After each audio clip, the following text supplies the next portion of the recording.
je m'appelle Poudin. J'ai ouvert une auto-école en économie sociale et solidaire à Rennes, en Bretagne. Claire Conduite. Je suis enseignante et formatrice. On accueille beaucoup plus de public en réinsertion professionnelle et handicap. Et on travaille entre autres avec la mission locale WeCare. Et actuellement, on est en contact avec des éducateurs de quartier pour la réinsertion des personnes non francophones. Alors, nous, pour les formations qui sont faites ici et le contenu, pour le code, il y a du code en ligne, mais on peut aussi faire du code en salle et on peut aussi du code pour les dyslexiques. Tout ce qui est côté handicap, on a tout un programme. Il y a le simulateur qui est une très bonne chose pour les personnes en handicap parce qu'il n'y a pas cette angoisse, il n'y a pas ce stress. Le simulateur est aussi une solution pour les personnes non francophones. Je suis obligée de traduire en fait sur le téléphone. Systématiquement, je mets le haut-parleur. C'est très compliqué en voiture. Donc, il le fait sur simulateur. C'est beaucoup de temps dans la pédagogie, en fait, dans l'explication. C'est un apprentissage.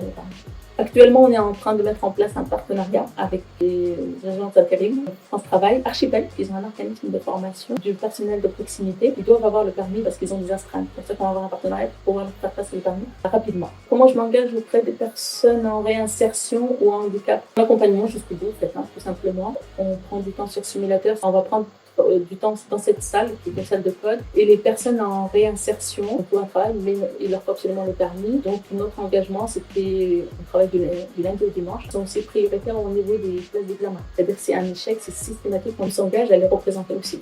Les 3 valeurs, c'est la bienveillance, la tolérance, inclusif, parce qu'on a tout public. Ça fait des années que je suis dans le milieu auto-école. J'ai toujours été dans des auto-écoles classiques ou en auto-entrepreneur, donc avec ma voiture, mais je finissais toujours par faire du social. C'est indéniable. Pour moi, je ne peux pas dire non, voilà, c'est un poste pas beaucoup, ne pas tendre la main. Et je me dis, c'est pas possible qu'on puisse empiéter aussi sur les leçons de conduite. Ouvrir une auto-école plutôt côté social, donc pouvoir travailler avec d'autres partenaires, vraiment tisser toute une toile autour du permis, un accompagnement en fait. Moi, c'est ça qui me tient. Et mon objectif, c'était de pouvoir accompagner quelqu'un de A à Z, tout simplement. Un entrepreneur engagé, pour moi, c'est respecter les valeurs que je porte, en fait, que l'établissement porte, c'est-à-dire d'accompagner dans l'insertion. C'est ouvert d'esprit pour accompagner tout le monde et surtout trouver des solutions dans d'autres domaines. C'est vraiment accompagner l'être humain à part entière dans tout ce qui est.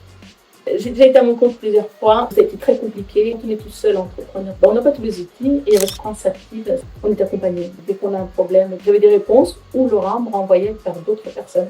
Pour ma part, toute personne qui est en création d'entreprise devrait passer par là. En fait, l'entreprise est une solution au problème. C'est un parcours de combattant, il faut être motivé, il faut croire en son projet, savoir s'entourer. Ça évite de s'éparpiller. Il y a tout un écosystème autour de l'entrepreneuriat et il y a beaucoup de grisailles autour. On a une ligne directive, un chemin à suivre et on gagne du temps. Bonjour, donc je m'appelle Marc Pouly, je suis le fondateur de EOL Selling and Shipping, qui est une entreprise basée dans le Finistère, au Conquet, donc la région Bretagne. L'entreprise s'appelle EOL, parce que EOL en breton ça veut dire soleil. Alors EOL Selling and Shipping, c'est un armement maritime qui fait du transport de fret, c'est-à-dire de marchandises à la voile, et également de passagers, qui a pour objectif de faire du transport, on appelle du cabotage européen, c'est-à-dire qu'on va de port en port en Europe. La zone d'action de l'entreprise, c'est au sud de l'Espagne jusqu'à la Norvège. Et l'idée donc c'est de toucher les plus petits ports, pas forcément les plus grands, de participer au développement des territoires et en particulier la Bretagne, puisque mon intention c'est d'aller livrer de la marchandise dans tous les ports bretons qui ont une activité un peu réduite en ce moment. La différence avec les grands groupes, c'est que nous faisons tout à la voile, en plus de cette activité de transport. Mon objectif, c'est aussi de faire naviguer des jeunes marins. Et si un jour j'arrive à construire mon propre bateau, mon idée, c'est aussi de faire naviguer des jeunes en quête de sens. Parce que je suis persuadé que la vie en équipage et la pratique de la voile, c'est un formidable support pour apprendre la solidarité, le sens de l'effort. Avec la cofondatrice qui est ma fille cadette, on a voulu justement donner cette dimension sociale à cette entreprise. Alors donc j'ai évoqué la préservation des océans, ça c'est très important puisque en transportant la voile en fait on diminue de presque 90% les émissions carbone. On n'avance qu'avec la voile et le soleil. Dès le début c'est le parti pris, transporter si possible en n'utilisant presque pas de combustible fossile. Je crois beaucoup au transport à la voile en mer. Ensuite les autres valeurs, donc c'est d'aider les jeunes marins, que dans les 20 ans qui viennent, il y aura besoin de plus en plus de marins qui savent faire ce genre d'activité. Il faut bien les former. Ça, c'est très important pour moi. C'est une jeune structure, je pense depuis très très longtemps. Ça fait une dizaine d'années que j'ai ce projet-là en tête.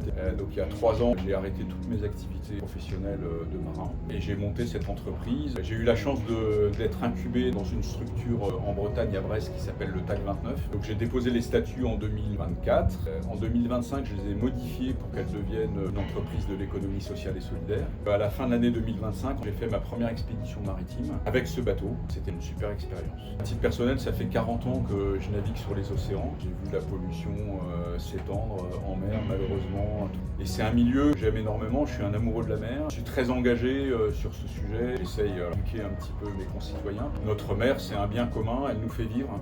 Quand j'ai commencé mon activité, j'avais obtenu une subvention de la région Bretagne. Et donc, France Active Bretagne ont cofinancé avec la région Bretagne. Ils m'ont accordé un prêt pour pouvoir démarrer mon activité. Donc, ça m'a permis de faire ma première expédition et puis les suivantes. Et puis aussi, il y a tout un soutien. La personne qui suit plus particulièrement mon projet m'appelle de temps en temps pour savoir comment ça va. C'est une super structure. Elle m'a beaucoup aidé et elle m'aide encore beaucoup. Et j'espère que ça va continuer, que ça va prendre de plus en plus d'ampleur, que mon projet va aider à montrer à tout le monde que c'est possible de transporter à la voile au XXIe